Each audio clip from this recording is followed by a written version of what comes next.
Hello and welcome everybody to the Hoop Social Creator Hour. My name is Orry and I will be your host today as we talk a little NBA playoff action, talk a little bit about the current events going on, and we are going to have a conversation with a great guest. I am really looking forward to it. This is something that we've been working on for a while, so I'm glad we finally got to connect. And he happens to be a Minnesota Timberwolves fan, a very level headed Minnesota Timberwolves fan at that. So those conversations should go really well considering everything going on now. Let's start though with a little bit going on today. It's been interesting. If you follow the NBA, you know about last night's games. You know about Tyrese Maxey putting on a show. You know about the Milwaukee Bucks, Bobby Portis, Chris Middleton taking care of business in Game 5 without Giannis. And you may be also aware of the new conversation around Bronny James and LeBron's prerogative to maybe play with him or not play with him. It's looking like it might be one of those situations where Adrian Wojnarowski said that the that it's not as prioritized to LeBron James as it used to be. What that says about what's going on in LeBron James's mind, I'm not sure. Some people obviously speculate this means that he could be retiring earlier than expected. Some people are speculating that he just feels that he is in a position where he could get another chip if he was in a better scenario. And maybe he is prioritizing chips over playing with his son. I mean, there's so many ways you could go with this conversation. I'm not quite sure what is the correct answer, but it certainly does lead to some questions and some curiosities in the situation. Um, Also, a little tidbit that came out today, according to the NBA, in the last 2 minutes that they analyzed the New York Knicks and Philadelphia 76ers game, it's actually been said, according to Sports Illustrated, that the Tyrese Maxey 4 point play was actually a travel. Um, I'm not sure what mentioning that does for anybody besides anger New York Knicks fans. But it was said nonetheless that it was a travel and 4 point play shouldn't have counted. Um, we don't replay games. That's never happened. That's not one of those things that occurs. We don't take a game and redo it because of a single bad call. So it's just one of those situations where yes, you want them to be accurate. Yes, that you want them to be transparent. Yes, you want them to tell the truth, but the truth is kind of like, okay, all right. Well, we still lost. So whoop de doo, Basil. Whoop de doo. So I'm not sure what that position brings to the table, but it's once again something that I find interesting that the NBA had to go out of their way to make sure that people know. And what you do with that information, I guess, is up to you as an NBA fan and how you want to react and how you feel should be the appropriate reaction to this type of scenario. I don't know how we fix these type of things because I mean there are always going to be mistakes. Refs are always going to have issues. Replay is not 100% accurate. I mean, look how many issues we've had. Look how many conversations about the refs that we've had in the playoffs. I mean, it always comes up, and it's just one of those things that I guess we're going to have to deal with until there are more situations where these refs can't make mistakes, I suppose. So, nonetheless, I have, like I said, a very great guest today, Mr. Tanner Anderson, the one and only. He is, like I mentioned, a very level headed Minnesota Timberwolves fan, and you will understand what I mean as soon as you meet him. He does a lot of content on TikTok, social media, Instagram, produces a lot of high quality material. You might know him for his top 10 lists. You might know him for his on this day. I mean, he just does a lot of different things and covers a lot of different sports. And as a Minnesota fan, it just felt appropriate to get a Minnesota Timberwolves fan view of some of the stuff that has gone on lately, especially after that incredible sweep over the Phoenix Suns. So here we go. We have Tanner Anderson. Welcome, Tanner. How you doing today? As a level-headed Minnesota sports fan, it's a requirement now that we wear sunglasses because the star of Anthony Edwards is so bright. We need to protect our eyes. Hey, I Orry, what's love going it. on, I man? love it.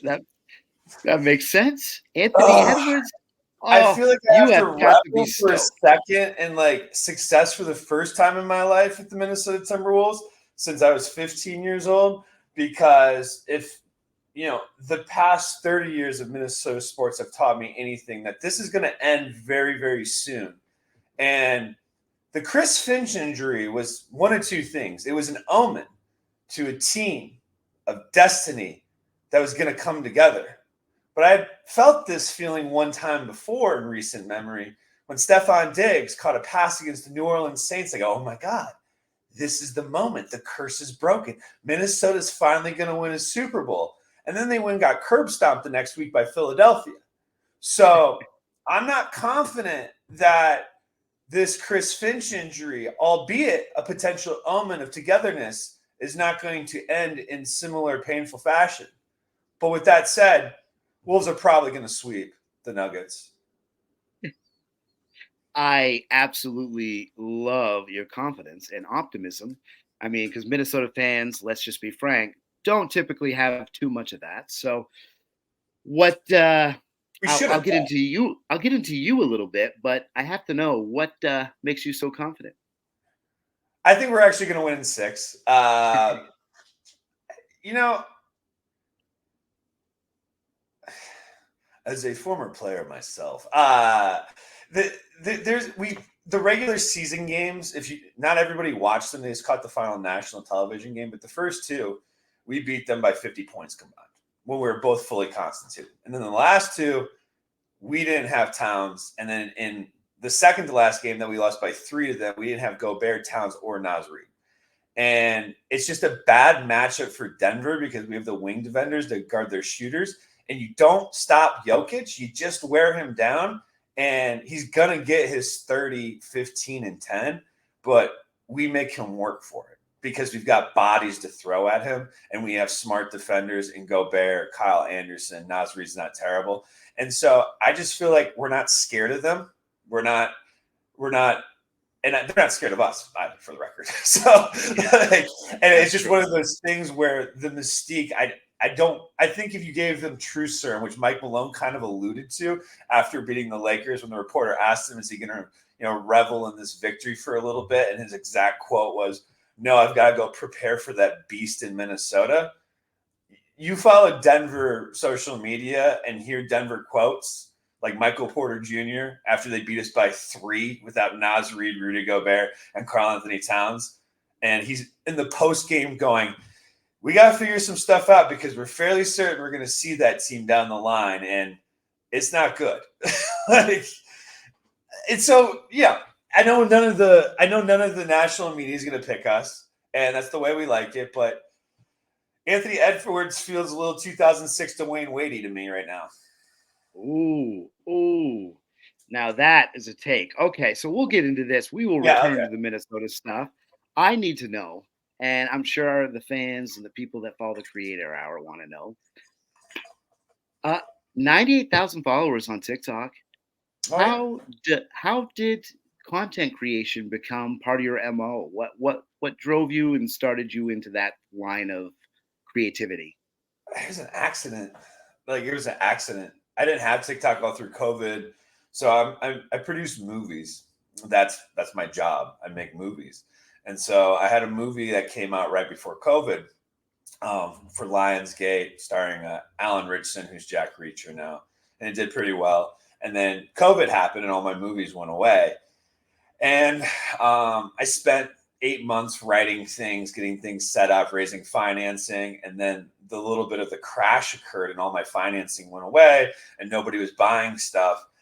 And I told my buddy, I go, I need something that's just for me. That's an outlet for my creativity, because you create things and then you send it off and you wait feedback and then you make adjustments and you never get it out there. So I started TikTok in 2022, February, like February 2022. And I started off just kind of what I do now. I went through every single NBA draft in Minnesota Timberwolves history. This is my first ever list. And I said the pick that they made, and then I went through all the players they could have had. And I did that every single draft. Oh And man. it was starting in 1989, and they like didn't make a single good pick. And then when they did, they traded them like Ray Allen or Brandon Roy.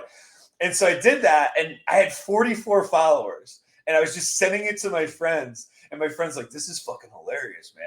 Like, and so my friends are cracking up. So my whole goal was just to do this thing that was fun to make my friends laugh. And then I did my next series was called Minnesota Misery, and I did the worst playoff losses in Minnesota Vikings history. And I went through the top 10 of that. And then my next series after that was I did the worst Super Bowl halftime shows. And it was, I think, number 5. I did Maroon 5. And I said at the top, I go, Adam Levine out here looking like the human embodiment of a Chipotle bag. And I said that because he had all those ugly ass tattoos, he looked like a Chipotle bag. And I posted it. I went to sleep, and I woke up, and I had like 2.6 million views. And I went from 44 followers to like 4,000. And then my next video, I already recorded it. I said, Beyonce's music sucks. I go, come at me, Beehive. I don't really give a shit. Like, Beyonce makes terrible music. Name me one good Beyonce song that doesn't have a video attached to it. Exactly, you can't. And so I posted that. Then right after that, that went viral. And it was kind of just, I didn't know what the fuck I was doing, because it was so unintentional. So I changed my handle to top 10 with Tanner. And I was like, all right, I'm just going to do top 10 lists. And then I got into like top 10 worst NBA haircuts, top 10 worst NBA trades. And it just kept growing and growing and growing. And I was like, top 10 greatest dunks, top 10 this. And I was doing top 10, top 10, top 10. And before I knew it, I had, probably like 50,000 followers in a month just doing these lists. And it became like addicting. Like, I'm like, oh, this is fun. This is fun. And I didn't want to be pigeonholed into just doing top 10 lists. So I changed the name from Top 10 with Tanner to Tanner's Cranium, and now Tanner's Sports. Tanner's Cranium is my other page. Tanner's Sports, because I wanted to be more broad. I wanted to do 25 if I wanted to do 25. I wanted to do 30 if I wanted to do 30. Hell, I'll do 5. And so top 10 was just so – and so, I just kind of figured it out from there of what I was doing kind of as I went. You make mistakes along the way. And as we know with TikTok, it goes up and down.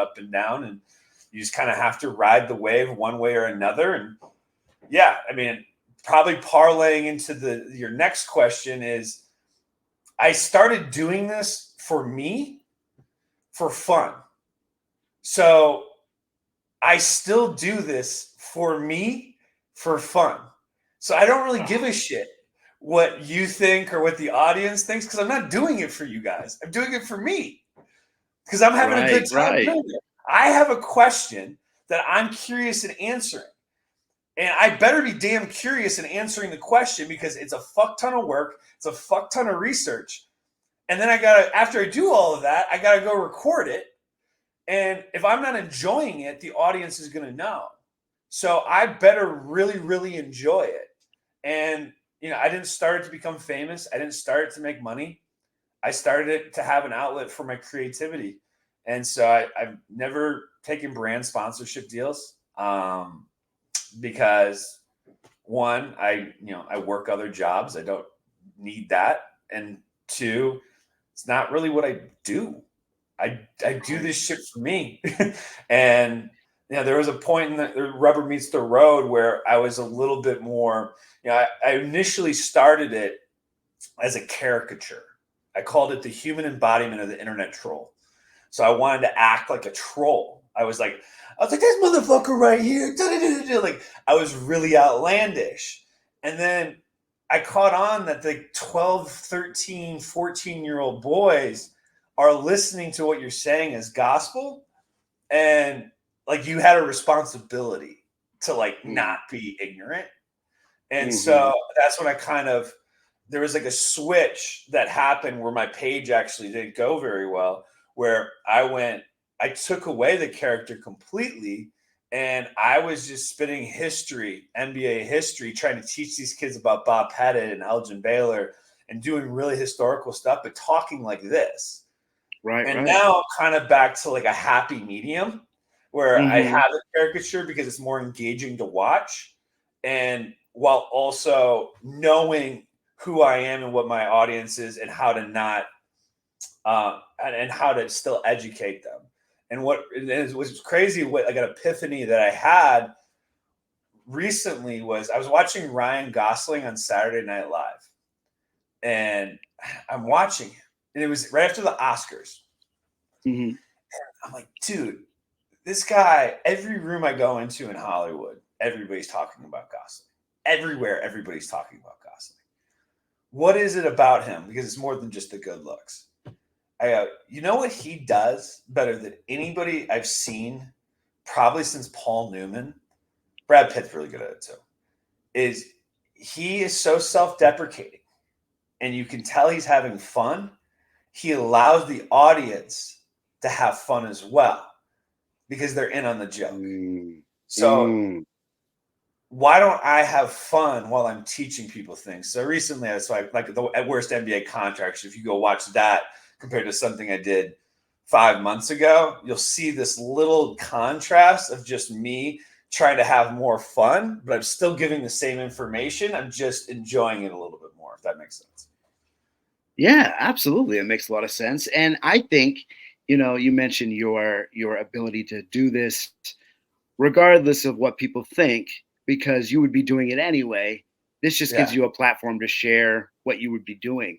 And I think that energy is palpable. Like, you can feel the passion in what you do. And I think that's what makes it so relatable and entertaining, to be honest, is people look at it and go, okay, this guy likes what he's doing. I'm going to like what he's doing. Yeah, absolutely. I That's care good about stuff. this stuff, man. It's the same shit that I talk about with my friends that you and I text about. Remember when I like texted you and I go, yo, who are the greatest rappers, NBA comps? Yes, I texted you that. And you're like, I don't know. And I go, like, Andre 3000 is like Tim Duncan, because they're both like really understated, and like they both don't like the spotlight, and you kind of forget about them. But anybody who knows anything is like, yo, they're the dopest. And then I go, I'm gonna come up with it. And then 2 days later, I came back and I had written out the entire series. And I FaceTimed you. I go, dude, I came up with this. J. Cole is Kobe because of this. MJ's Biggie, and I did like a whole thing, and nobody watched it, and I didn't care because I was like, this is the dopest shit I've ever done. And I'm like, because this is what I grew up on. I grew up on hip hop and basketball, and I really love it. And then like sports history, it's the thing when you get older, and we're seeing it right now with the kids these days, thinking that LeBron's the GOAT. Like, I'm not going to tell you you're wrong, simplistically, just because you didn't see and feel and live through what Michael Jordan was. You don't have that perspective. Just like somebody, you can't explain to them, Michael Jackson was Taylor Swift way before Taylor Swift existed. Because they wouldn't get it. They think Taylor Swift's going to be the greatest thing since sliced bread. There's never been something as big as her. And you're like, Michael Jackson, the Beatles, Elvis Presley. But hey, we can't tell you you're wrong because it's the first time experiencing it. So for me, with the history of the game, my grandfather, I remember him telling me stories about watching the 58 Minneapolis Lakers, and Elgin Baylor's a rookie, and he had never in his entire life seen a player play above the rim like Elgin Baylor, that it was like he was floating through the sky. And he would drive up for the games from Iowa, and it was like this alien crash landing on the planet, and he was this hoop head that loved the game, and he remembers when their plane crashed in a cornfield in Iowa and the entire team survived. But because they wouldn't build them a new stadium, they moved to Los Angeles. And my grandfather in Northwood, Iowa, watched these Minneapolis Lakers games, and it's like the Seattle Supersonics fans who had Kevin Durant their rookie year, and then he goes to OKC. My grandfather experienced that in 1958 with Elgin Baylor, and then they get Jerry West the next year. And so, but nobody knows that history. Nobody remembers that because it didn't happen in the here and now. Or how Jerry West in winning time is painted as a fucking loser when he went to 9 NBA championships. He took West Virginia to 2 Final Fours. He averaged 32, 16, and 7 for a college season. You're telling me that guy's a loser? He led the 1960 Olympic team to Olympic gold medal. Like, that guy's a loser? Like, fuck out of here. You know what I mean? But they don't know it. You don't know about David Thompson, how they called him Skywalker at NC State. He ended UCLA's dynasty by himself. And that was the guy a young Michael Jordan was watching from Wilmington that inspired him to be a basketball player. And who we watched. But you didn't hear about David Thompson because he played in the ABA. By the time he got to the NBA, he had a cocaine addiction. But that's the dude that inspired Michael Jordan to be Michael Jordan. You know? Exactly. That's one of those. Yeah. Like, sorry, I rambled there, but like, no. Like that matters to me because you go sit in a room. Like, my grandfather, before he passed, one of the coolest things I did is I was sitting there with him and my dad. It's 3 generations. And he's gone in like a month. And I go, Dad, who's the greatest football player you've ever seen? He's like, Walter Payton. And I go, mine's Barry Sanders. And my grandpa goes, you both are wrong. You never saw Jim Brown. Jim Brown was first team All-Pro 8 out of the 9 years he was in the NFL. He was league MVP, and my grandpa just goes off. So then I asked the question, like, who's the best baseball player you've ever seen? My dad's like, Willie Mays. I'm like, Barry Bonds. Like, easy.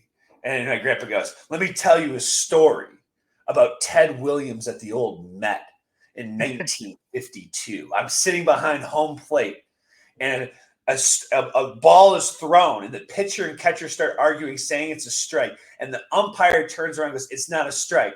And goes, why not? Because he didn't swing at it, and points to Ted Williams because he had such a good eye. Even the umpires believed his eye better than their own. So it's like, man, you gotta have these conversations, and you gotta keep it alive a little bit.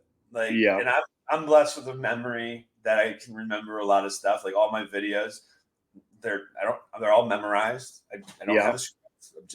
They're from the dome, and so.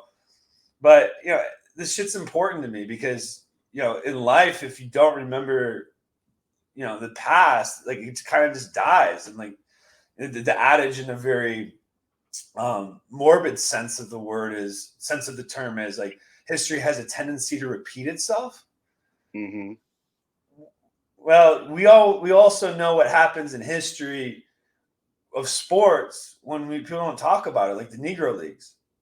All these great players that we never speak about, the Satchel Pages of the world, and the Josh Gibsons, who's arguably the greatest catcher ever that nobody knows.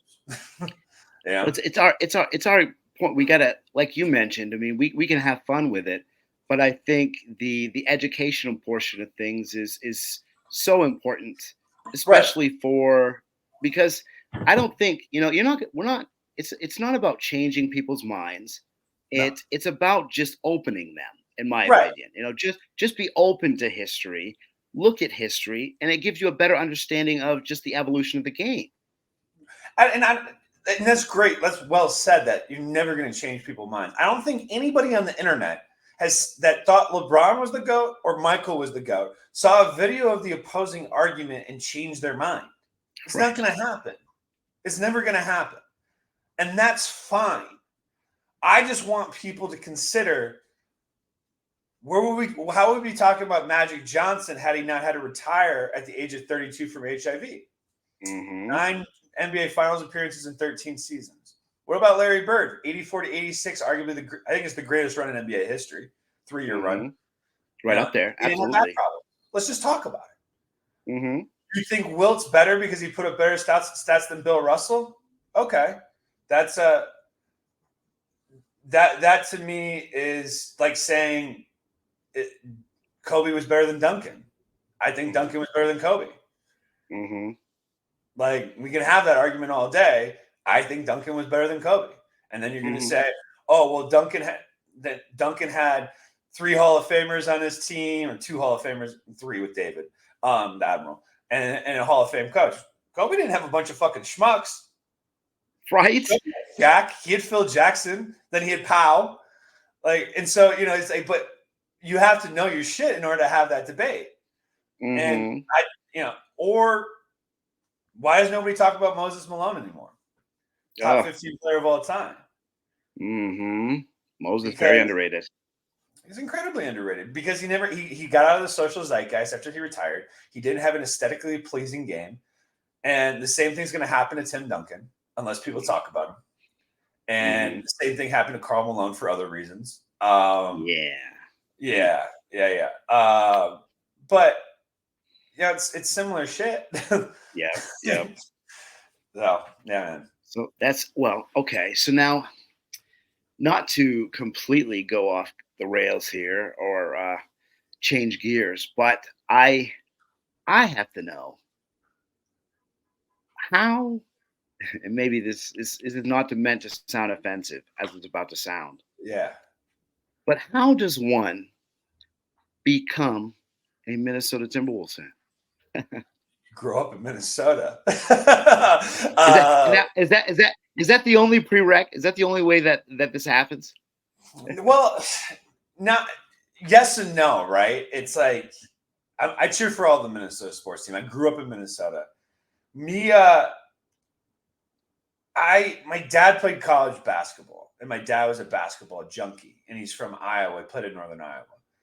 And he's a Packer fan, and he's a Twins fan, but he didn't have a basketball team growing up, so he cheered for the Celtics because he loved Larry Bird.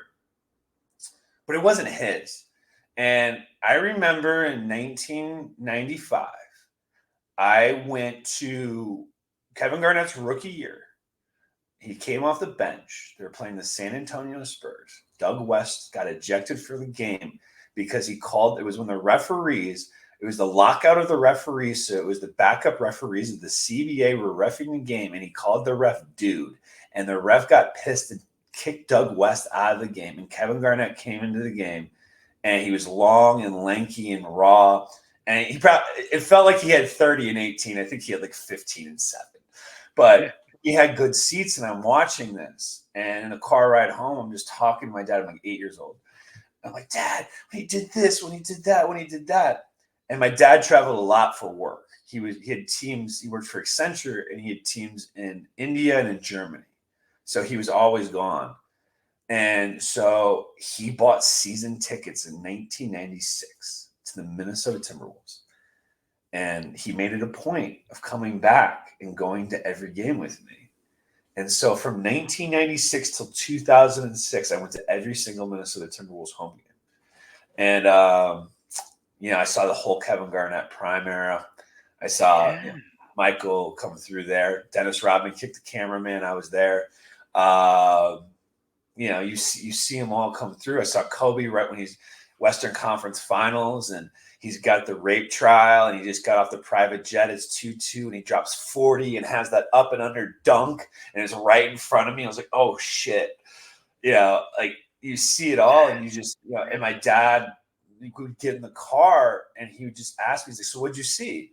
What'd you see? I'm like, I don't understand why Garnett always jab steps right and then settles for a 20-foot pull-up. Why doesn't he put his head down and get to the fucking rim? I didn't say fucking at the time. But Sure. To the rim, man? Why doesn't he dominate on offense? He's too passive on offense. We don't have a go-to scorer. And, things like that. And so it was really a father and son bonding. And what's been really fun, because my dad lives in New York City now, and I'm in Los Angeles, is during this run, he gave up on NBA basketball for a while. He just didn't like this. It was during Isaiah Thomas. He hated how much Isaiah Thomas carried the ball. And he's like, this isn't even basketball. The guy's literally walking with the basketball, and the guys weren't playing any defense. He's like, this is stupid. I'm not watching this. And the beginning of this year, I'm like, Dad, you got to watch. This is your kind of team. I mean, they play defense. They got a junkyard dogs out there. They got this one kid, Anthony Edwards, he's him, man. Like, he's it. And it's been so much fun because he'll watch the games and, I'll get emotional, but like, you can have millions of followers, I don't know, I have hundreds of thousands. I get millions of likes and views. And still, there's nothing better than your father calling you to talk about it. Like, you know what I mean? Calling you to talk about the game and, like waking up to a text message is like, I just watched the highlights. We are really good. Like, and, and like a weird pipe dream that, we make the NBA finals and the Knicks do too, us going to the Garden and watching a game together.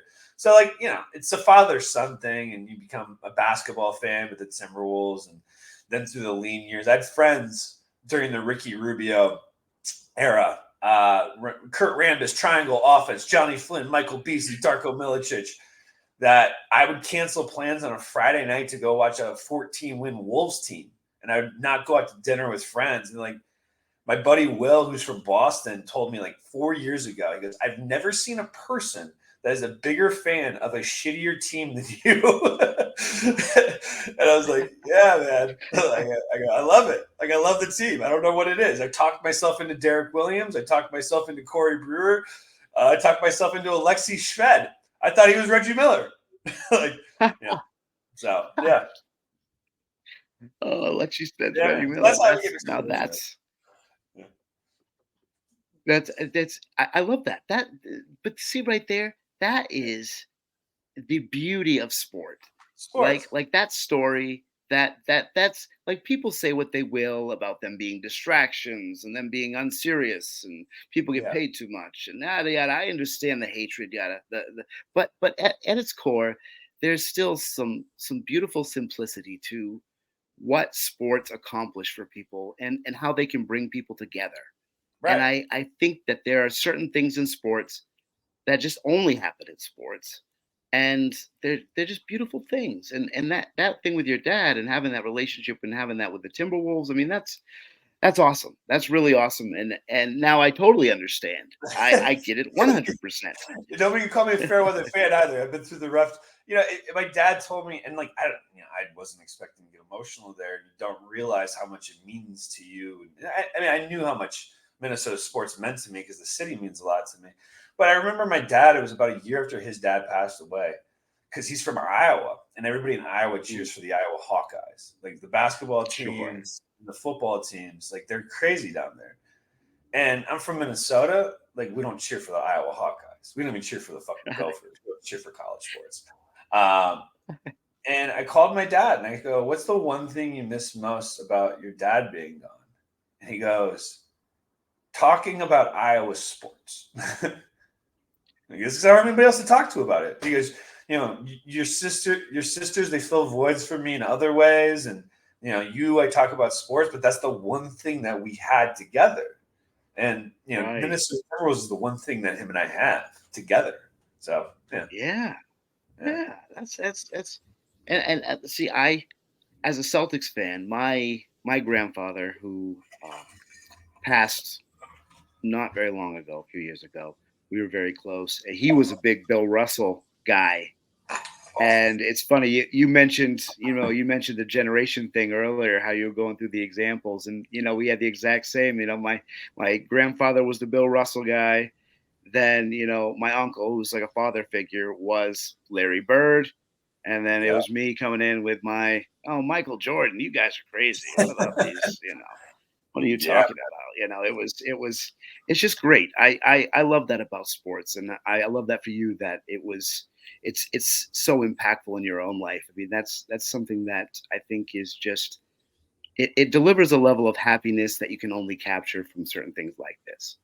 And it's like, for being from that area, like, I'm sorry, you New Englanders are not going to really be able to relate to it. Not because, I respect the hell out of New England. You guys are hardworking, really, really kind people. But you've had success with sports. A lot of it. And everybody wants to do the pre-2000s, but you had the 80s with the Celtics. You get the Bruins with Bobby Orr. We don't have any of that, and we're a proud people and we love these teams, and they just constantly let us down. That to see an entire city and friends, like you hearing about, my buddy I went to high school with reaches out to me because all of his coworkers at work are fans of my social media, and they watch my videos. And he's like, it's so weird. I was walking by the cubicle and Jared is watching a video and there's your face. Oh, that's cool, man. But like, you have group texts with buddies from high school and buddies from college, like that you haven't spoken to in years, and you're all speaking about this kind of stuff. And it's really fun to see for the city. And it's not, whether this ends against Denver or not, to have one of those guys. Mm-hmm. We've never had one of those guys. Kirby Puckett, Randy Moss, but a Kirby Puckett and a Randy Moss doesn't change the fortunes of an entire city or a franchise. Mm-hmm. They're a part of a bigger thing. Anthony Edwards is Derek Jeter. Like, he's Patrick Mahomes. Oh, he is him. He is him. And it doesn't happen to Minnesota. Like, we don't get that guy. We watch LA get Kobe. We watch Miami get Dwayne Wade. We watch the Yankees with Jeter. We watch everybody else except for us. We're always the bridesmaid. And now for the first time, we're like, whoa, we have not just a guy, I would say the guy. The guy that could be one of the greatest, and I know this is blasphemous because he's 22, but with the personality, the way he plays both ends of the floor, and the way that he's developed, and the way that his peers talk about him. Mm-hmm. Think about Kevin Durant speaking about Devin Booker 7 years ago when he was on those shitty Suns teams, and Kevin Durant was praising Devin Booker. That's a sign when the other players in the league are talking about you like you're something before you're something, because they know before everybody else does. Draymond talking about it on his podcast, LeBron talking about it, KD giving flowers after the game. They know. They know what's up. Absolutely no, because it's so easy to see. Like, I remember when he first started. I'm not going to lie. I was a little bit skeptical of what his ceiling was going to be, because I wasn't quite sure, what kind of category to put him as a player. And now with the evolution, it's like this guy is a number one option that affects the game, both sides of the ball. I mean, arguably this season, he had the best offensive highlight and the best defensive highlight. For sure. You could argue. And I think it's inarguable. I think fair enough, but find me a better block in a higher stakes situation and a better dunk ever in basketball. For the record, that combination. After game two against Phoenix, he scored 15 points and he was 3 for 17 or something like that. He tweeted out, I go, casuals will still think Luka is a better player than Anthony Edwards because he goes for 30, 10, and 10. But real basketball players that watch that game can see a guy who went 3 for 17 and totally dominated the game on both sides of the ball with his playmaking and with his defense, because that's what he does. That game, he went 3 for 17 because he held Devin Booker, I think, to 11 points. Guarded him one-on-one for 48 minutes. Yeah, because that was the one he was, 5 for 13, wasn't it? 6 for 13? Something crazy. He was terrible. Yeah, he was not good. Him out of the gym. And Nickeil Alexander.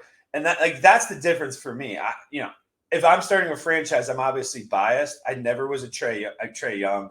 Luka, I always thought was Lamar Jackson of basketball, where it's always somebody else's fault. He's this great talent that needs specific things around him to succeed, but nobody knows what it is.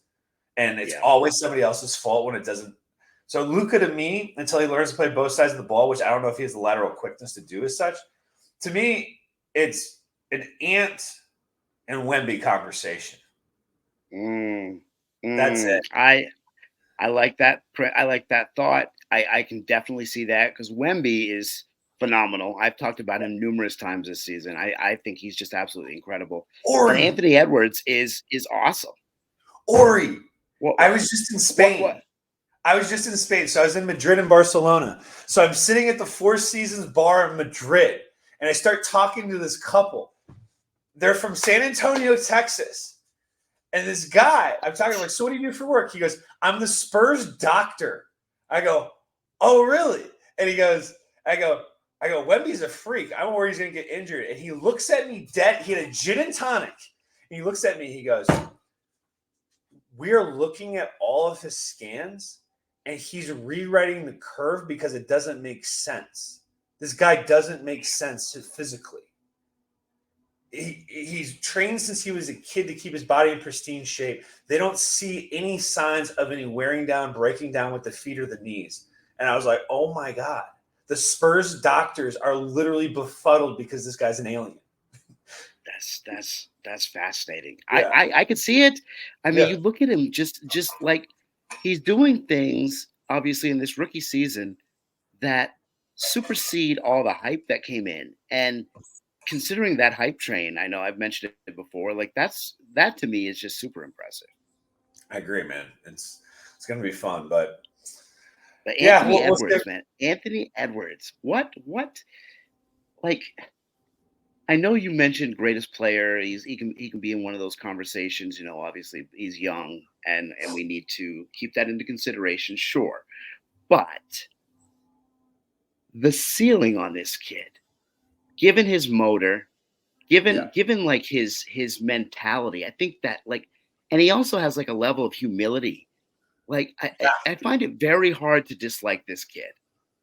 He makes people like Cat and Rudy Gobert. You got people cheering for the Timberwolves. They got Cat and Rudy Gobert, who are maybe the two most annoying players in the NBA, based upon like social media. You got people cheering for them. They had Cat, like he laughs at Cat's corny ass jokes after the game. He gives praise, but he also gives criticism in a way and cusses you out in a way that's constructive and lifts you up and doesn't cut you down. Like that presser after the game when he shows up in a wife beater and a fucking Chicago White Sox hat, which is fantastic, and Cat's sitting there and like, Cat, you had a great game tonight, 28-10. He goes, that's because he didn't fucking foul. He just goes, he's like, he didn't foul. He goes, he's the best offensive player on our team. Every third quarter, we blew their asses out. Why we blew them out? Because Cat was on the floor. Stop fucking fouling. And like Cat like is laughing, but it's like, yes, that's what we've been saying for years, Cat. Stop fouling. And it's almost like, and like people in media need to give Karl Anthony Towns more credit than they do.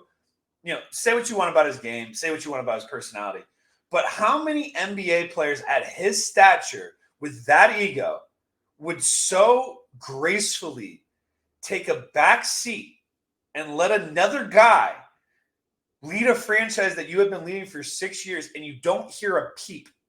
You don't hear anything about jealousy. You don't hear anything bad out of the locker room. You hear about all of these guys getting along. Like nobody talks about Karl Anthony Towns in a positive manner because it's not cool. We want to make fun of his voices. We want to make fun of his whining. We want to do a little painting the nails because he's saucy or whatever the kids say. Talk about how that is a form of leadership. That this guy took a lesser role, became a above average defender this year, and shot a career high from 3-point percentage. Yeah, and look at what had happened. It leads to winning. So that's super important.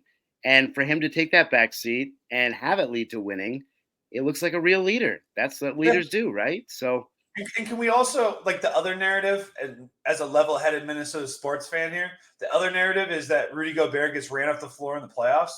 Maybe Utah started 4 of the worst defenders in the NBA in Joe Ingles, Bojan Bogdanovic, and Donovan Mitchell, and Mike Conley around this guy and asked him to do everything.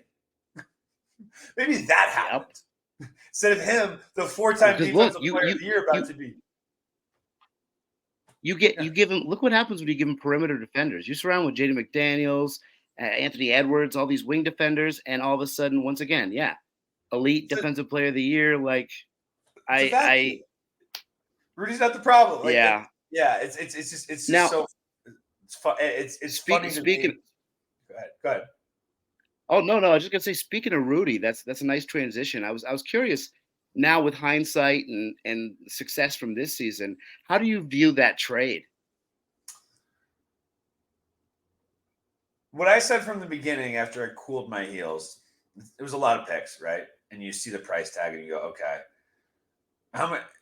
And then you take a step back, and obviously hindsight's 2020.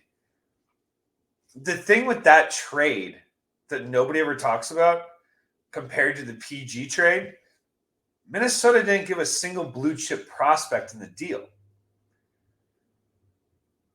It's true. You don't give a blue chip prospect. You're essentially you're filling out the edges.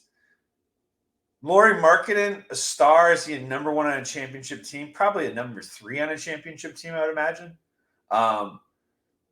Walker Kessler, you're going to say he's going to be a nice player, but he's not going to ever be an all-star. And so we gave up Patrick Beverley, Malik Beasley, Jared Vanderbilt, and Walker Kessler in 3 first-round picks. That would have been 4 first-round picks, which would have been 2 first-round picks. But Danny Ainge asked for Jaden McDaniels in the trade, and we said no. And they said, well, then I want 2 more first-round picks. And he said, cool.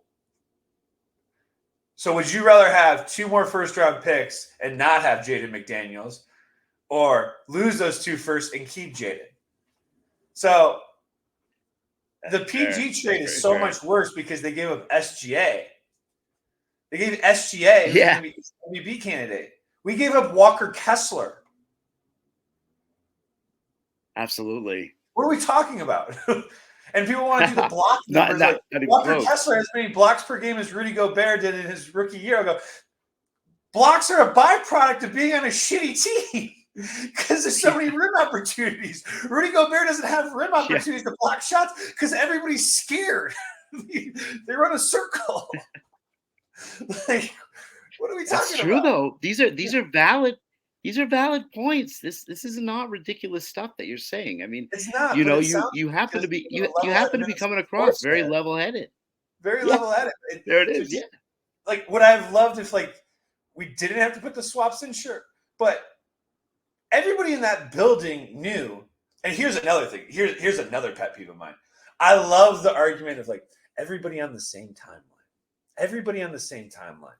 Well, you know what's going to happen with OKC when everybody's on the same timeline? They're going to get a massive fucking tax bill that their cheap-ass Orton Clay, whatever his name is, can't pay, and then they're going to trade James Harden to Houston for Kevin Martin and 50 cents on the dollar because they don't want to pay the tax bill because everybody's on the same timeline.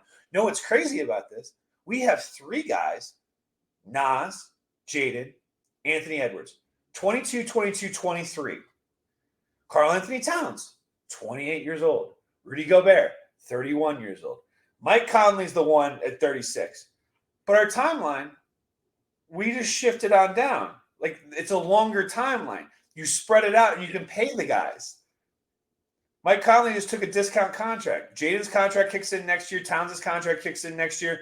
And Ant's contract kicks in next year. I guarantee, and Nas we got for 4 for 44. Oh, I know. What a deal, huh? What a deal. And Rudy has a player option. You don't think Rudy's going to opt out and sign a more team-friendly deal after Conley just did for longer years to keep things together? Nikhil Alexander-Walker we got for 2 for 8. I'm friends with, God rest his soul, John Beasley, Malik Beasley's grandfather. And last year at the trade deadline, I knew about the trade 2 hours before Woj broke it. Because John texted me that Malik just got noticed that he got traded to the Lakers.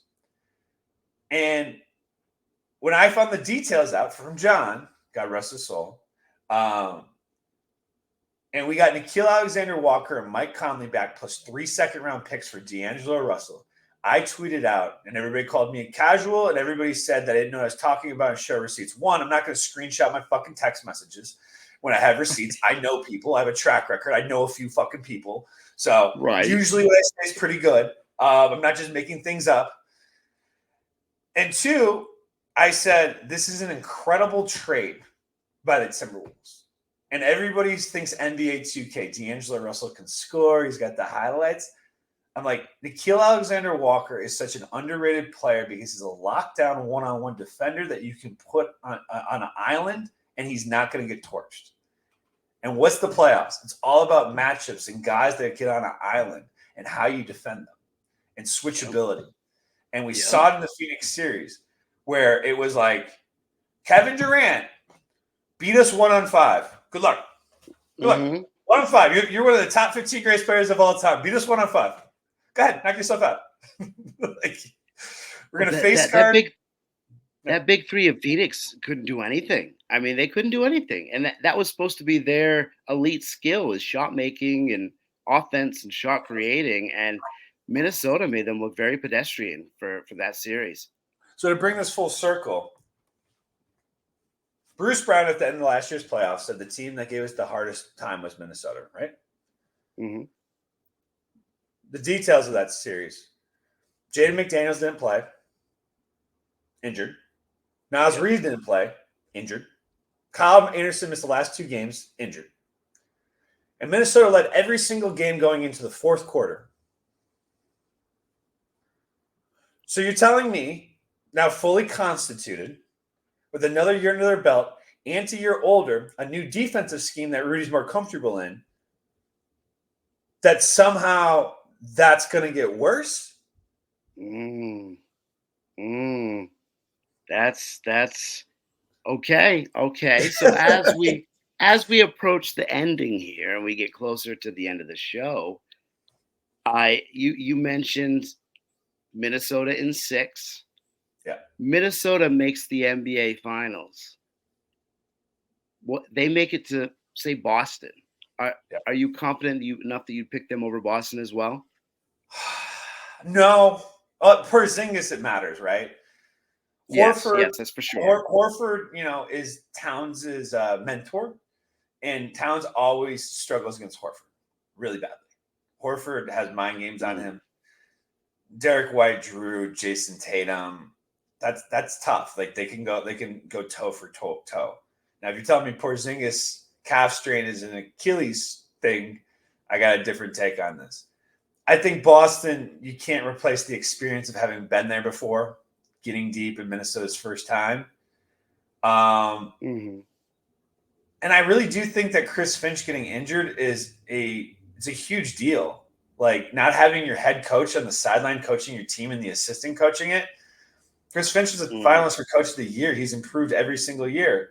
But with that said, our assistant coach is probably still a better coach than Joe Mazzulla. So, I don't think Joe Mazzulla taking strays. Yeah, I don't think in nut crunching time, Micah Nori is going to be like, you know what, guys? Let's just run ISO after ISO after ISO. Your turn, my turn. Your turn, my turn. Your turn, my turn. Like, and it's dude, so frustrating. So, and I've never thought Jason Tatum was him. I thought Jason Tatum was like him, like nice, but I never thought that he was like. He had too fucked up of a haircut to be a guy.